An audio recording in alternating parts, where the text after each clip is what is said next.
거잖아요. 여러분들이 그 방송에서도 보시게 되면 눈치 게임은 타이밍 승부지 않습니까? 그리고 만약에 시장이 뭔가 조급하다라고 할 때는 차라리 가만히 있는 게 이득일 수도 있어요. 자기네들끼리 실수해가지고 힘겨루기 하다가 그냥 떨어져 나갈 수도 있는 거고, 아니면 너무 저쪽에서 재는 것 같다라고 하겠을 때는 우리가 빨리 그 게임에서 엑시트하는 그런 선택적인 그 전략을 구사하는 부분이 나올 수도 있게 되는 거잖아요. 그러면 이번 주는 주 초반과 주 후반에 대한 그 분위기가 많이 달라질 수 있다는 것을 여러분들이 의식하는 것이 중요하다고 볼 수가 있습니다. 그러면 첫 번째, 자, 기관의 눈치 게임이 어떻게 이루어질까? 이들에게 어떤 식으로 영향을 줄 수 있느냐를 우리가 보는 것이 필요한데요. 첫 번째는 역시 만기일에 대한 변수, 그리고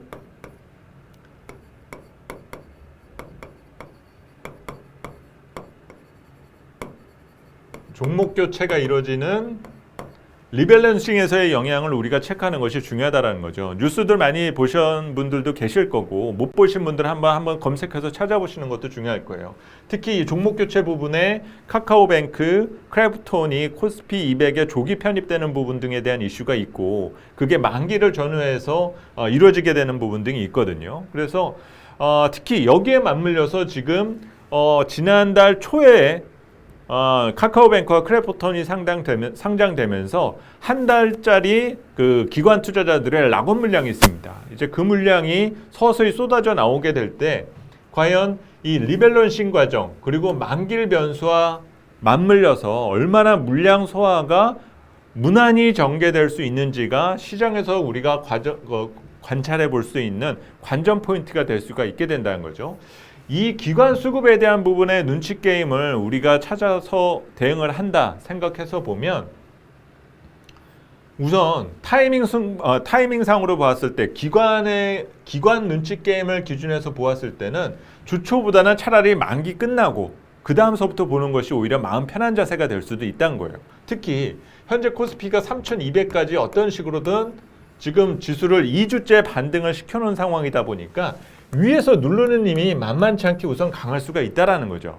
그래서 주초에 올라갈 때 무리해서 덤빌 필요가 없다라는 것은 기간 수급 부분에서는 나타나는 부분이다 판단해 볼 수가 있습니다. 두 번째, 이제 외국인 눈치 게임 부분을 봐야 되겠죠. 자, 외국인 눈치 게임 측면에서 보게 되면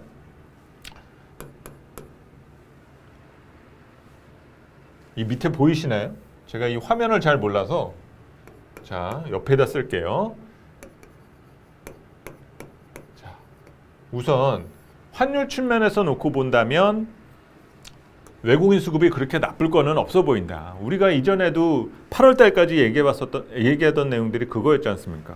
이 기조를 갔었을 때 환율이 1,200원을 넘어설 수 있는 이 근거는 분명히 없었다. 그러면 지금 환율을 예상을 했었을 때 우리가 예상할 수 있는 밴드의 상당 근처에 있다라는 얘기인 거예요. 그러니까 외국인 입장으로 봤었을 때는 원화가 저평가 영역대에서 계속적으로 맴돌고 있는 상황이 나오고 있는 거고, 이 저평가가 해소가 될 거냐 안 될 거냐를 아직까지 판단을 못하고 있는 부분이다라는 건데, 그거를 자극할 수 있는 측면에 있어서는 외국인은 그렇게 나쁘지가 않다라는 거죠. 그래서 외국인이 지금 연말 4분기 내년을 고려해서 놓고 보았을 때는 지금의 위치가 주식을 더 개워내기보다는 오히려 비중을 확대하기 위해 조금 더 좋은 시기가 아닌가라는 것을 고민할 수 있는 때라는 거죠.